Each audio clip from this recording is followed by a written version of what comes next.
Soy Fernando Díaz Villanueva. Hoy es 10 de septiembre de 2024 y esto es La Contracrónica.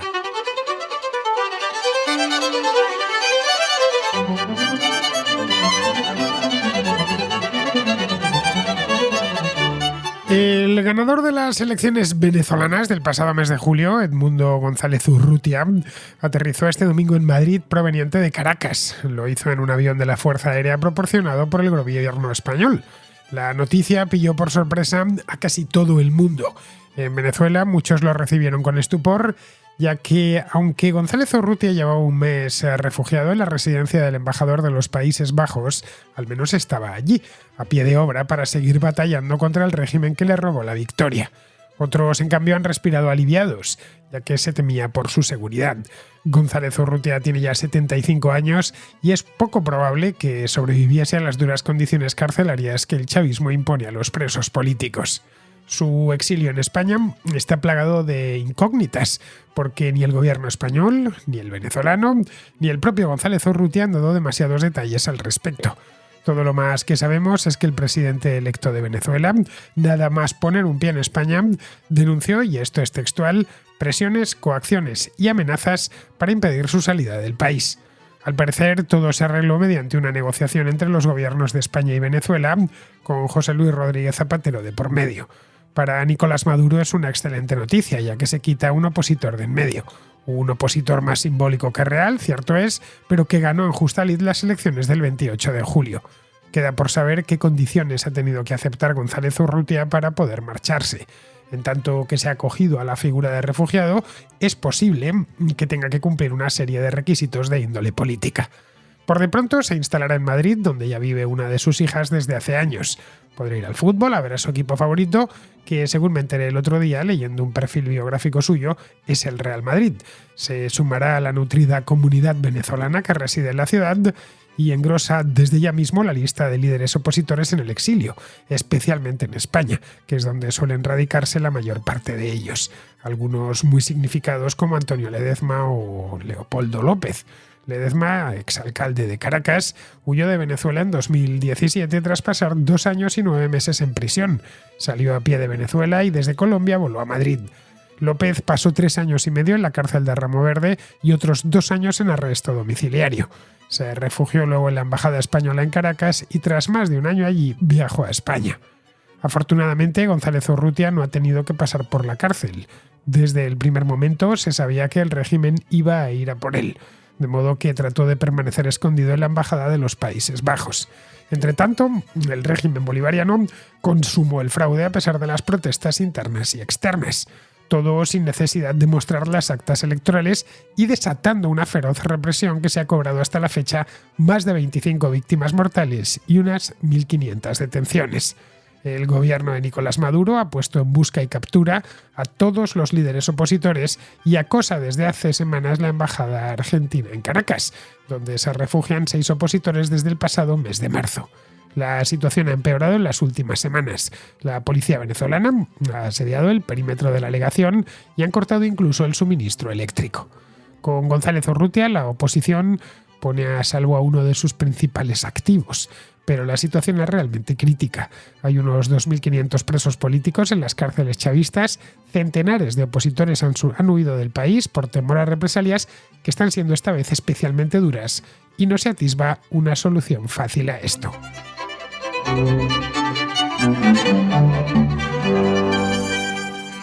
El opositor venezolano Edmundo González Urrutia, del que hace solo unos meses nadie sabía nada y que hoy se ha convertido en una celebridad mundial, llegó a España el domingo pasado, como refugiado político, lo que supone, así de primera, es un importante revés para las fuerzas de oposición democrática. La salida de González Urrutia de Venezuela se produce tras un mes de represión salvaje por parte del régimen contra la oposición tras las elecciones del 28 de julio. a lo largo del último mes, los que habéis estado de vacaciones, no sé si lo habréis escuchado, pero he hecho varios programas sobre Venezuela. Empezamos ya en el mes de julio y a lo largo de este mes pues he ido dándole seguimiento en la medida de mis posibilidades. Bien, esas elecciones, Maduro asegura haberlas ganado sin necesidad de hacer públicas las actas electorales, a pesar de que se le están pidiendo desde hace ya más de un mes. Desde entonces, el régimen ha desplegado a la Guardia Nacional Bolivariana, al ejército, a la policía, al SEBIN, para reprimir a la población, a todo el que se queja, y arrestar a más de 2.500 manifestantes y opositores políticos a quienes acusa de terrorismo. Hasta el momento han perdido la vida unas 25 personas y si no han sido más, se debe a que la oposición se ha manifestado con menos frecuencia y de forma mucho menos masiva que en otras ocasiones, como en 2014, en 2017 o en 2019.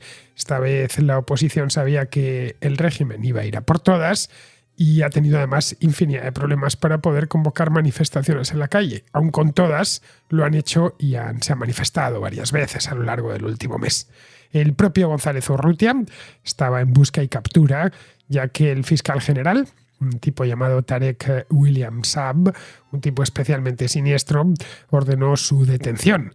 Y en fin, no hace falta que os diga más. Ya sabemos lo que viene después de una detención en Venezuela si eres un opositor político. Lo que viene, o lo más probable que venga, es una tortura. Bueno, el lamentable estado de las prisiones en Venezuela es ya una tortura en sí misma. Y después de la tortura, pues la cárcel segura durante muchos años, probablemente o seguramente tras un juicio farsa como el que le hicieron a Leopoldo López. A Urrutia le acusan exactamente de instigar manifestaciones tras las elecciones, lo cual no deja de ser curioso, porque una de las labores de la oposición es manifestarse. Le reconocen como opositor, pero no le permiten manifestarse. Más aún cuando a la vista está hay sobrados motivos para ello. En Venezuela, denunciar el fraude electoral está prohibido, pero es una obligación, porque esta vez ha sido especialmente grosero. El hecho es que sabemos que con el 83% de las actas, 83,5% exactamente, González Urrutia no es que ganase, es que arrasó en las elecciones del 28 de julio. Arrasó del orden de un 70% de los votos frente a un 30% que obtuvo Nicolás Maduro con este 83%. Ojo, estamos hablando de una barbaridad de votos, una barbaridad de actas. Cierto es que que queda menos del 20%, el 17%, podría ser muy favorable a Maduro, pero es que ni con esas. Es irreversible la victoria de González Urrutia con las actas que tenemos y el régimen tampoco ha mostrado otras. Luego, quien tenemos ahora mismo en Madrid es el presidente electo del país. Nada más, es justo considerarle así, que es quien llevó el otro día a la base de Torrejón de Ardoz. Sé que hubo algo de movimiento en la política española, ya sabéis que estas cosas de Venezuela se viven a menudo como si estuviesen ocurriendo en la misma España. Bien, en este caso es alguien importante, no es un simple opositor como Antonio Ledezma o Leopoldo López, simples opositores, líderes muy significados de la oposición, pero es que en el caso de González Urrutia es que es el presidente legítimo de Venezuela. Si ese país no fuese una dictadura, González Urrutia debería estar en estos momentos, principios de septiembre, tramitando ya el traspaso de poderes con el anterior presidente, en este caso Nicolás Maduro, para que en el mes de enero pudiese tomar posesión del cargo, un cargo para el que le ha elegido la inmensa mayoría del electorado. Eso si Venezuela no fuese una dictadura, pero es que es una dictadura. Y además es una dictadura que vaya a cara descubierta. Y en fin, el ganador de las elecciones, ganador clarísimo además, está en el exilio. Habría que plantearse aquí para qué diablos Nicolás Maduro convocó aquellas elecciones del 28 de julio, a sabiendas de que las tenía perdidas de antemano y que habría de tomar medidas muy drásticas contra la oposición el día después. No lo sabemos, pero podría, puestos a hacer lo que ha hecho, podría haber demorado este asunto. Pero no lo hizo, seguramente porque no pensó que su derrota sería tan grande. Tampoco tuvo en cuenta que la oposición esta vez había cambiado de estrategia, que esta vez no se iba a limitar a patalear como había hecho en otras ocasiones, que esta vez iba a hacerse con un número considerable de actas, el 83%, como os he dicho. Es una cantidad respetable. Algo que le complicaría presentar luego una documentación falsificada a los observadores más cercanos, como el Centro Carter o las Naciones Unidas, los más cercanos habitualmente al chavismo, quiero decir. Bien, fue este movimiento de la oposición lo que hizo la diferencia, lo que marcó la diferencia. El hecho es que ya sabemos que la victoria de la oposición fue arrolladora y ante eso todo lo que han podido poner es terror, simple terror. Llevan más de un mes persiguiendo a los opositores pues como si fuesen cazadores y los opositores conejitos. Van disparándoles por la calle, deteniéndoles, van a su casa y se los llevan presos. La opositora en jefe en Venezuela es María Corina Machado, pero el candidato no era ella, sino Edmundo González Urrutia. Urrutia tenía un valor simbólico y tiene un valor simbólico, no tanto político, ya que la que estaba destinada a presentarse a estas elecciones era Machado, pero no pudo hacerlo porque el régimen se lo impidió. Así que tuvieron que buscar de urgencia algún candidato de consenso y la verdad es que no tenían mucho donde elegir en aquel momento, ya que prácticamente todos los líderes opositores estaban o en la cárcel o en el exilio o inhabilitados. De manera que la salida de Urrutia es un golpe para la oposición, eso es indudable, pero su vida estaba en peligro y esto no hay que olvidarlo. Las amenazas, las citaciones, las órdenes de arresto e incluso chantajes, coacciones de todo tipo que ha ido enfrentando a lo largo del último mes demuestran que el régimen no tiene escrúpulo alguno, no tiene tampoco límites en su obsesión por silenciarle y quizá acabar con él. Maduro está demostrando, una vez más, que está dispuesto a hacer todo lo que haga falta, todo lo que sea necesario para mantener el control del poder. Ahora la pregunta es si el gobierno irá por Machado o si se contentará con perseguir a sus principales asesores. A ver, a por Machado ya están yendo, pero ¿con qué fiereza van a ir a por ella? Machado permanece en el país, aunque enfrenta, eso sí, un más que posible arresto y se encuentra cada vez más aislada, con muchos de sus asesores cercanos detenidos o ya en el exilio. La salida de Urrutia ha sido voluntaria, es decir, no le han sacado a la fuerza de Venezuela, todo lo contrario, él quería marcharse. Esto es lo que se desprende de lo que ha dicho el ministro de Asuntos Exteriores español, José Manuel Álvarez, el propio Urrutia también y el propio gobierno venezolano. Es decir, él quería salir de donde estaba, que no era su casa en Caracas, sino la Embajada de los Países Bajos. Había estado bajo protección consular en la Embajada de Holanda, donde se refugió, llevaba un mes y pico allí. Se refugió allí pues poco después de conocerse el falso resultado de las elecciones. ¿Por qué lo hizo? Pues porque temía por su vida. González Urrutia sabe a la perfección todo lo que ha pasado en Venezuela porque ha estado allí en los últimos años. Sabe cómo las gasta el régimen y estaba en ese momento en la diana. Según ha dicho el ministro de Asuntos Exteriores holandés, esto lo dijo el domingo por la noche, en un comunicado, la semana pasada, González Urrutia les indicó que quería irse y que quería seguir luchando por recuperar la democracia desde España. Urrutia no es precisamente joven. Habréis visto imágenes suyas, es un hombre ya de cierta edad, tiene 75 años y su perfil no es el de un opositor duro, tampoco el de un opositor bragado en las manifestaciones callejeras. No es tampoco propiamente un político, aunque se haya presentado a las elecciones. Se trata de un diplomático de tendencia socialdemócrata, pero esencialmente un técnico, un diplomático de carrera, que trabajó en el Ministerio de Asuntos Exteriores, estuvo como secretario en varias embajadas, en las embajadas venezolanas, en El Salvador, en Estados Unidos, en Washington. Estuvo también como embajador en Argelia, en Argentina. Desde 1993 al año 2002 fue embajador, primero en Argelia y luego en Argentina. De hecho, Hugo Chávez le confirmó como embajador en Buenos Aires cuando llegó al poder. Su perfil político siempre fue muy bajo, aunque desde hace una década figuraba en las listas opositoras, como tantos y tantos venezolanos. Fue, por ejemplo, el representante internacional de la Mesa de Unidad Democrática, la MUD, que se presentó a las elecciones entre 2008 y 2018. Y poco más. Ese es todo su perfil político. Era opositor, pero no un opositor especialmente peligroso ni especialmente activo. Por eso el régimen no se había fijado en él. Pero cuando en marzo Machado fue inhabilitada, como os decía antes, no había mucho más donde elegir dentro de Venezuela. Así que le ofrecieron presentarse y aceptó a sabiendas de que él nunca había hecho política activa y que eso era una primera vez que le iba a suponer un coste muy alto.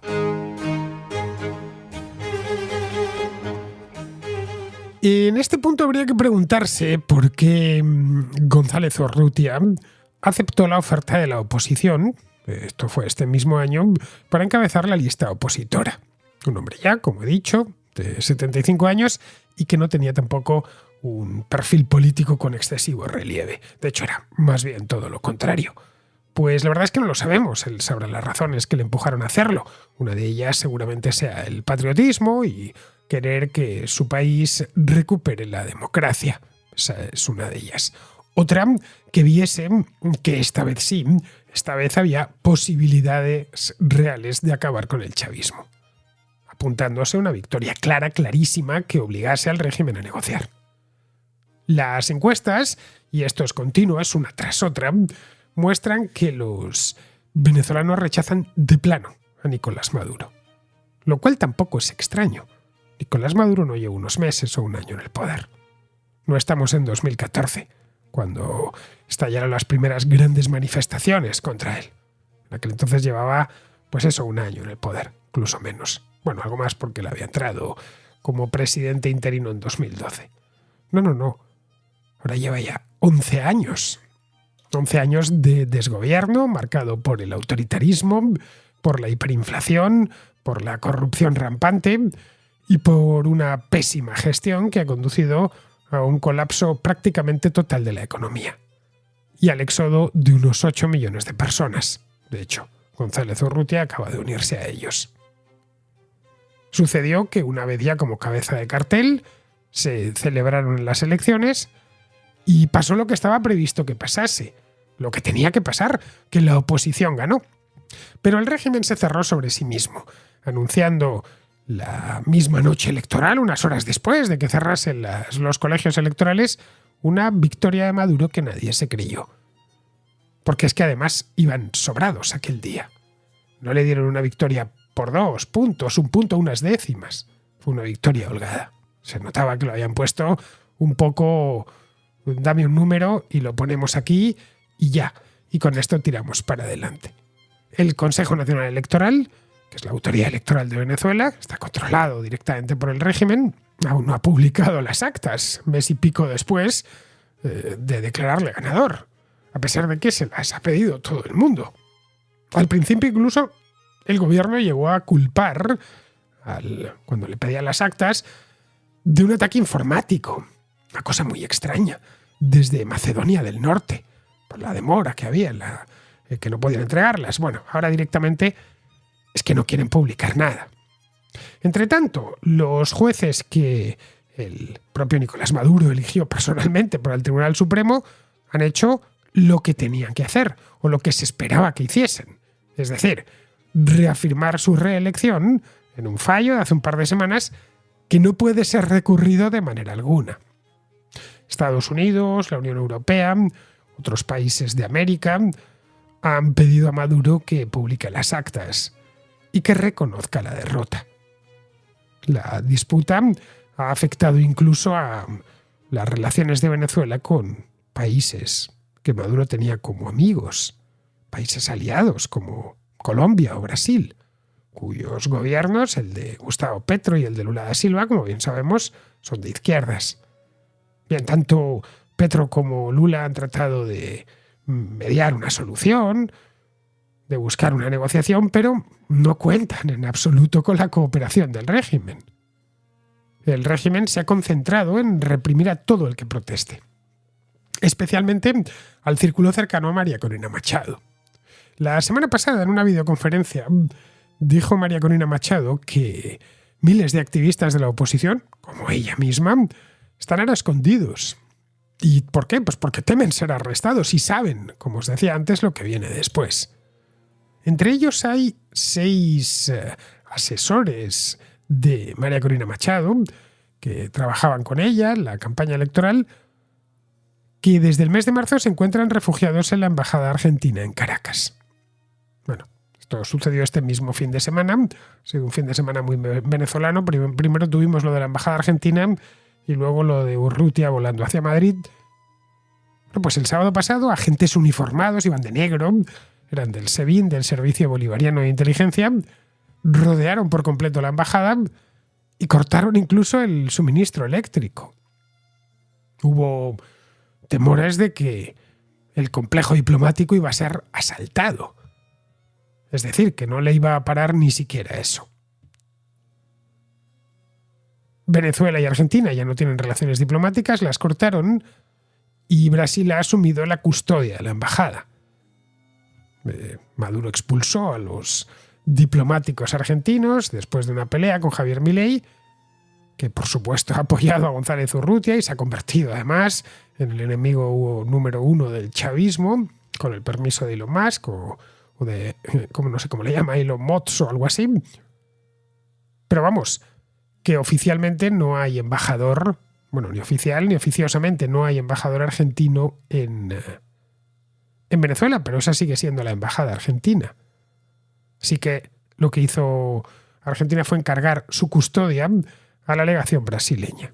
Lo que hizo el gobierno de Maduro el sábado fue decir que había revocado la autorización de Brasil para custodiar la embajada de Argentina. No sé si tienen claro lo que es la extraterritorialidad, pero bueno. El ministro de Asuntos Exteriores brasileño respondió con un comunicado que ellos mantendrán la custodia hasta que el gobierno de Argentina encuentre a otro país que se encargue de eso.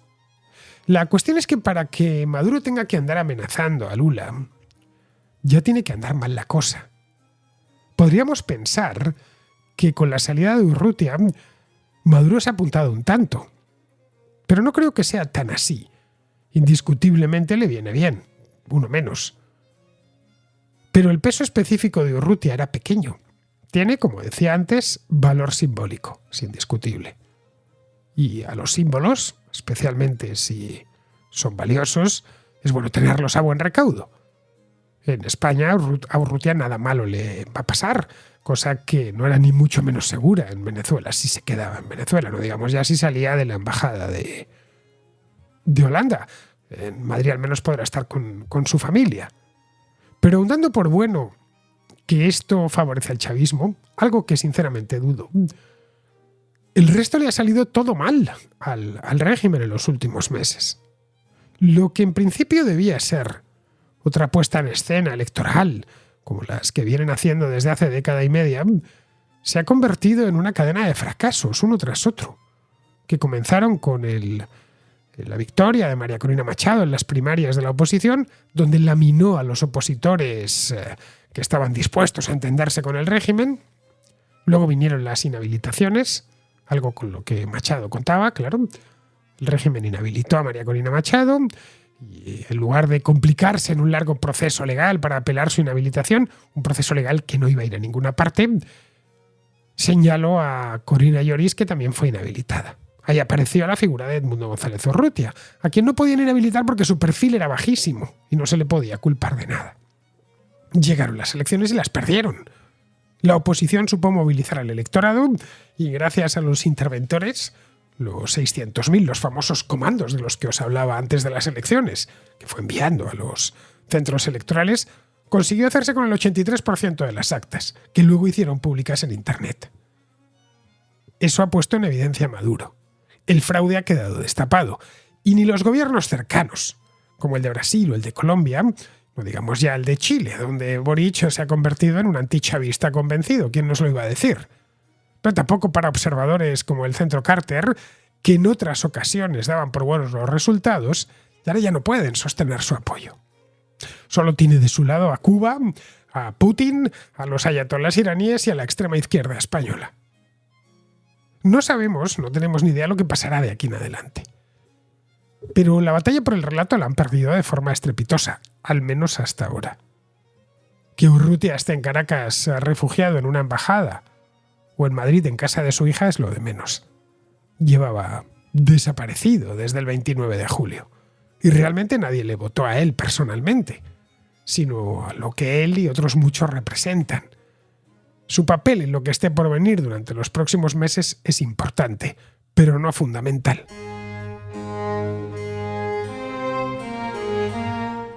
Vamos con la contrarréplica. Empecemos con Damián, que sigue con el tema del domingo pasado, más concretamente el derrotismo y el conformismo de los jóvenes del que hablábamos ayer. Vengo a opinar yo también sobre el tema del conformismo con la capacidad adquisitiva de los jóvenes, como lo has mencionado.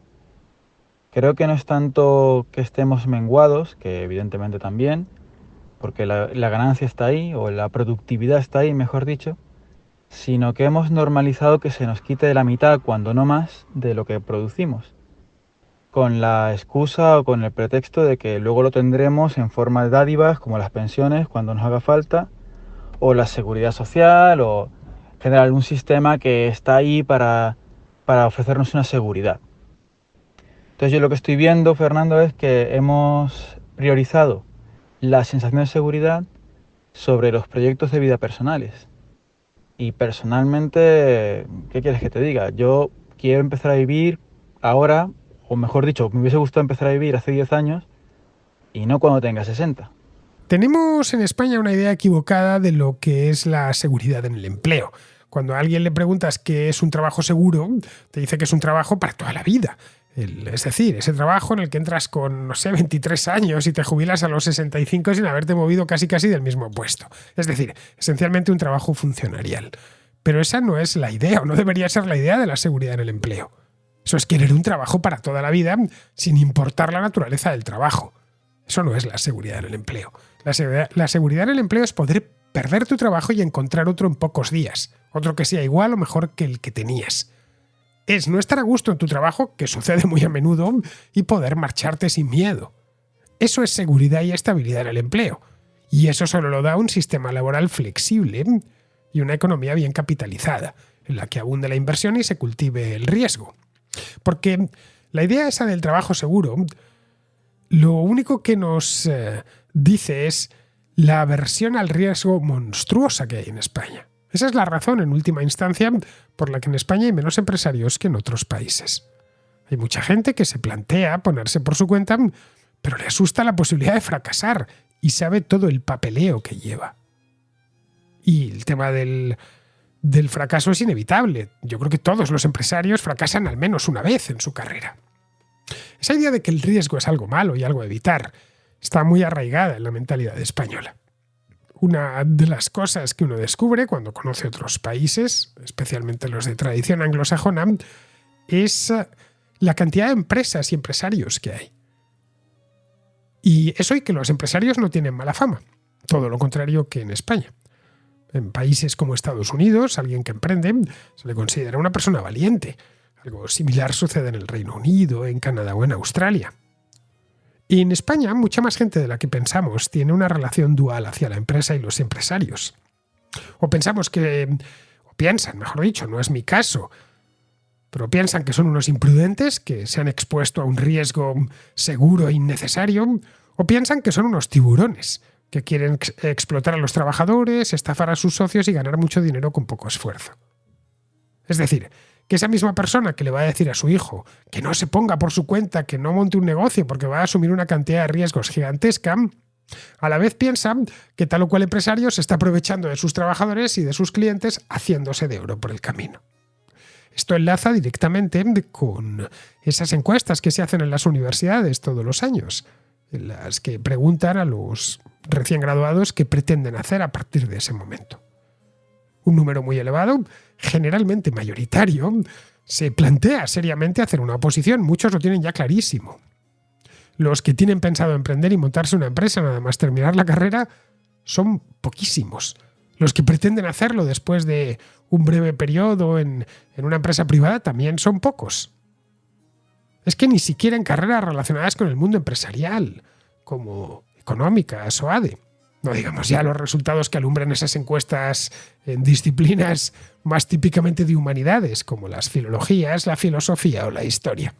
Bien, seguimos con Raquel, que está en el Reino Unido y que nos habla de otro de los problemas del empleo en España, el de la fuga de talento y cómo la rigidez de nuestro mercado es en buena parte responsable de ello.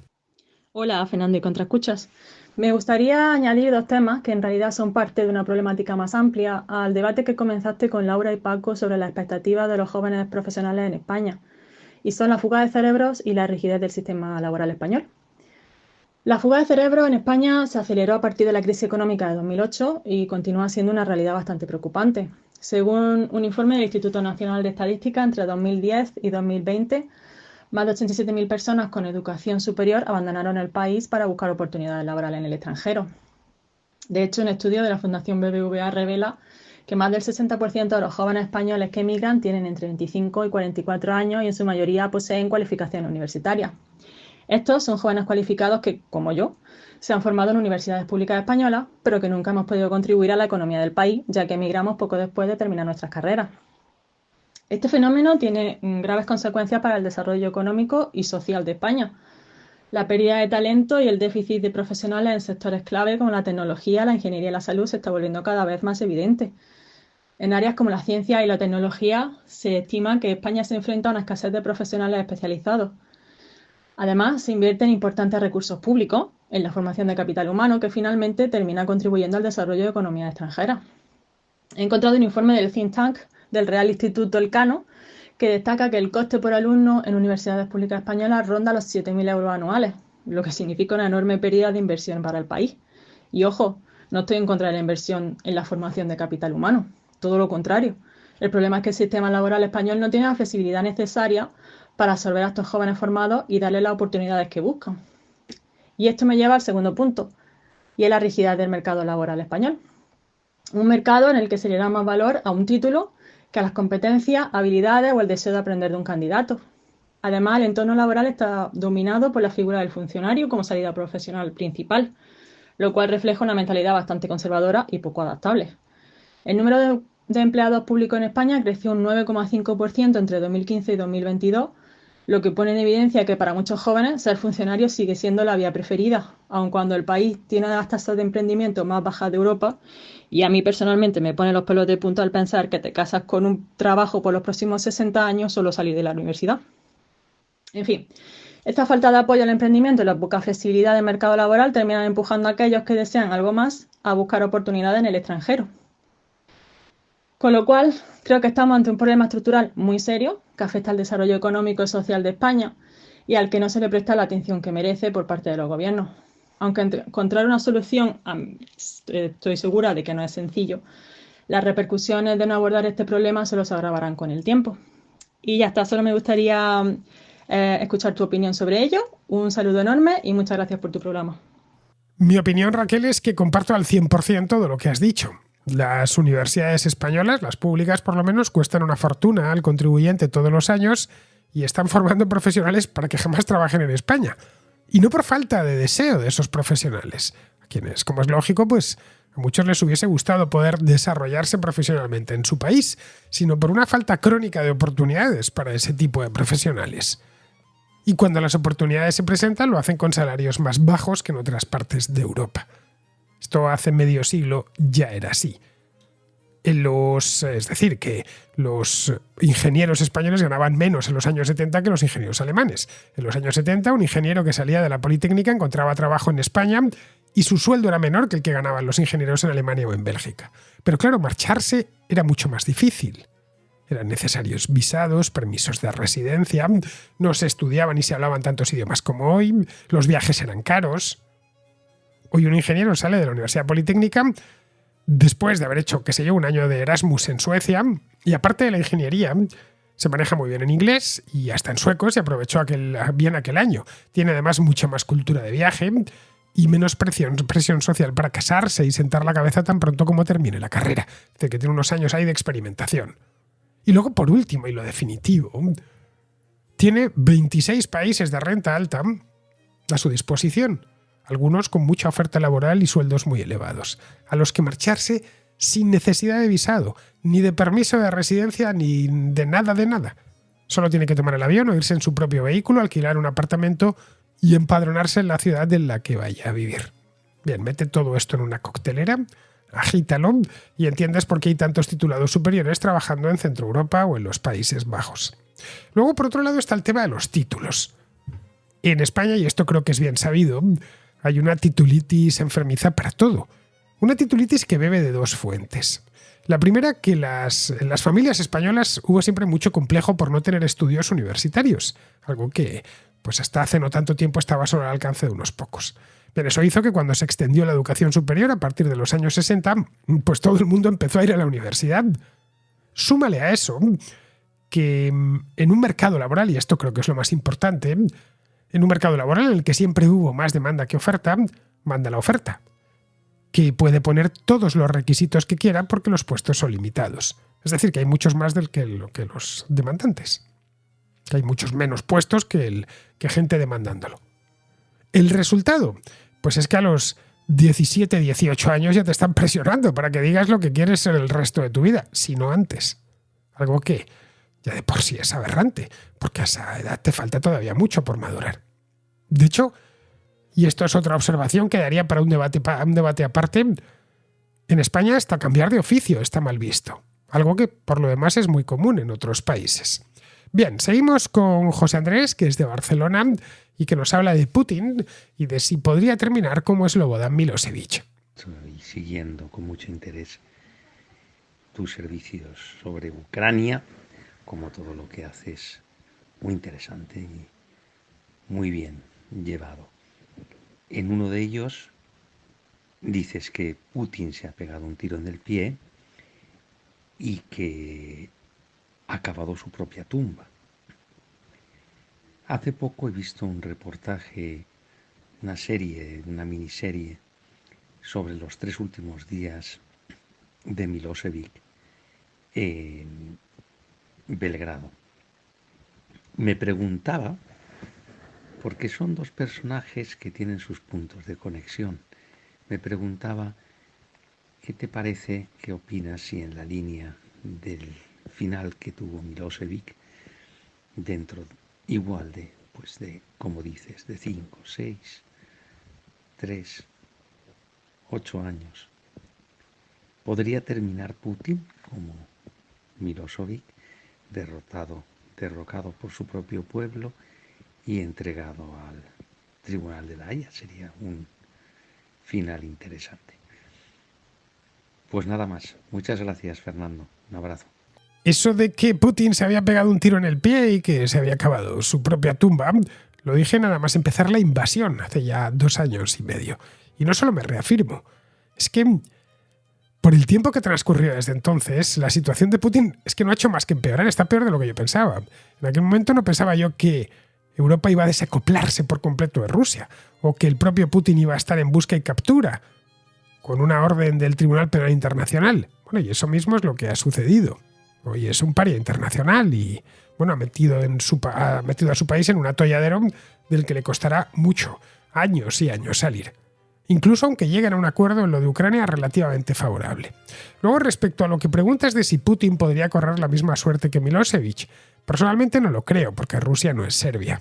Es mucho más grande y en el caso, eso por un lado, y luego por otro, en el caso de que le diesen un golpe de Estado, pues no le entregarían al Tribunal Penal Internacional, que es lo que pasó en el año 2000 cuando perdió Milosevic las elecciones presidenciales frente a Kostunica y bueno, al año siguiente el nuevo gobierno concedió su extradición para ser juzgado por crímenes de guerra. Y en el caso de que le sucediese algo así a Putin, lo más seguro es que le quitarían de en medio, no sé cómo, quizá con veneno, pero no le entregarían porque muchos de ellos irían detrás. Bien, queridos, pues vamos a ir terminando, vamos con Pizarro, que nos habla de X, de Musk y de Brasil. Si efectivamente el ONU ha tratado con presiones mafiosas de jueces y gobiernos previas a los requerimientos legales, Es entendible que no quiera poner su empresa bajo ese yugo. Solicitar a las redes sociales no que ayuden a la policía ante la comisión de delitos, sino que ejerzan de policía política ante indicaciones ideológicas, es una cuestión como para al menos pensársela. Que el ONU está haciendo política con X no es discutible, y que una empresa politiquee con y contra estados y tenga las de perder es más que probable. Un cordial saludo de Pizarro. Y hasta aquí llega la contracrónica de hoy, martes 10 de septiembre. Mañana, miércoles, hoy 11 y estará de vuelta. Hasta mañana.